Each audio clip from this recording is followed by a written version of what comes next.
audace et ferveur. En même temps, la sainteté est parésia.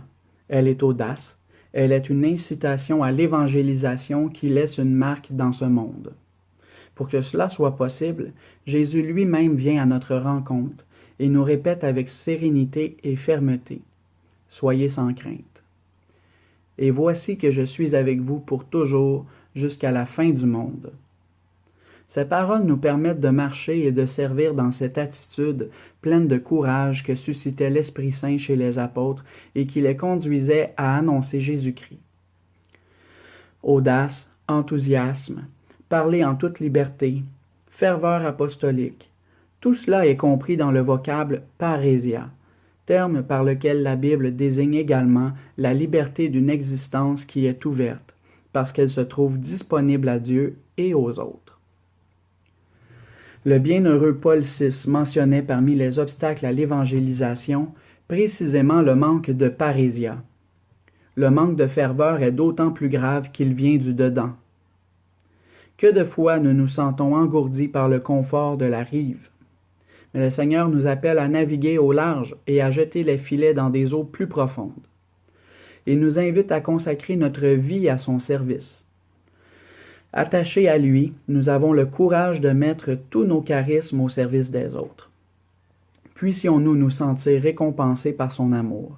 Et puissions-nous dire avec saint Paul: « Malheur à moi si je n'annonçais pas l'Évangile. » Regardons Jésus. Sa compassion profonde n'était pas quelque chose qui l'isolait. Ce n'était pas une compassion paralysante, timide ou honteuse comme bien des fois cela nous arrive. Bien au contraire. C'était une compassion qui l'incitait à sortir de lui-même avec vigueur pour annoncer, pour envoyer en mission, pour envoyer guérir et libérer. Reconnaissons notre fragilité, mais laissons Jésus la saisir de ses mains et nous envoyer en mission. Nous sommes fragiles, mais porteurs d'un trésor qui nous grandit et qui peut nous rendre meilleurs et plus heureux, et rendre meilleurs et plus heureux ceux qui le reçoivent. L'audace et le courage apostolique sont des caractéristiques de la mission. La parésia est un sceau de l'esprit, une marque de l'authenticité de l'annonce. Elle est l'assurance heureuse qui nous conduit à trouver notre gloire dans l'Évangile que nous annonçons. Elle est confiance inébranlable dans la fidélité du témoin fidèle qui nous donne l'assurance que rien ne pourra nous séparer de l'amour de Dieu.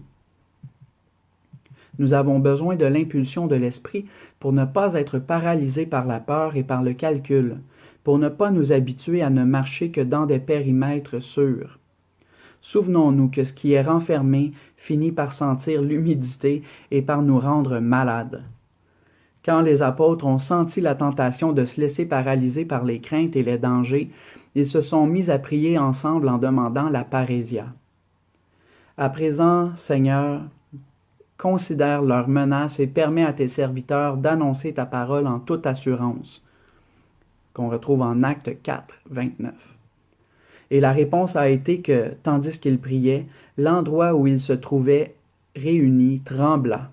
Tous furent remplis du Saint-Esprit et se mirent à annoncer la parole de Dieu avec assurance. Comme le prophète Jonas, nous avons en nous la tentation latente de fuir vers un endroit sûr qui peut avoir beaucoup de noms. Individualisme, spiritualisme, repli dans de petits cercles, dépendance, routine, répétition de schémas préfixés, dogmatisme, nostalgie, pessimisme, refuge dans les normes. Peut-être refusons-nous de sortir d'un territoire qui nous était connu et commode. Toutefois, les difficultés qui peuvent être comme la tempête, la baleine, le ver qui a fait sécher le ricin de Jonas, ou le vent et le soleil qui l'ont brûlé à la tête, et comme dans son cas, ils peuvent servir à nous faire retourner à ce Dieu qui est tendresse et qui veut nous conduire dans un cheminement continu et rénovateur.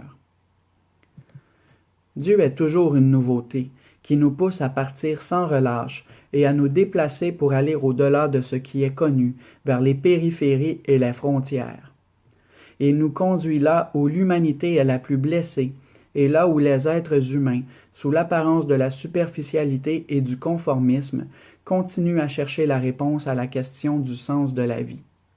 Dieu n'a pas peur. Il n'a pas peur. Il va toujours au-delà de nos schémas et ne craint pas les périphéries. Lui-même s'est fait périphérie. C'est pourquoi si nous osons aller aux périphéries, nous l'y trouverons, il y sera. Jésus nous devance dans le cœur de ce frère, dans sa chair blessée, dans sa vie opprimée, dans son âme obscurcie. Il y est déjà.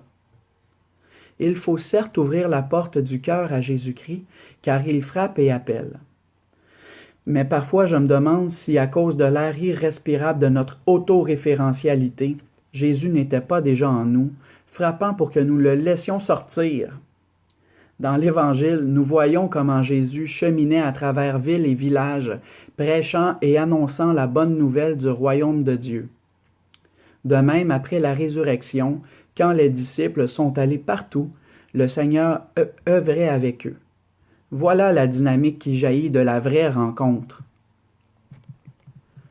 L'accoutumance nous séduit et nous dit que chercher à changer quelque chose n'a pas de sens, que nous ne pouvons rien faire face à cette situation, qu'il en a toujours été ainsi et que nous avons survécu malgré cela.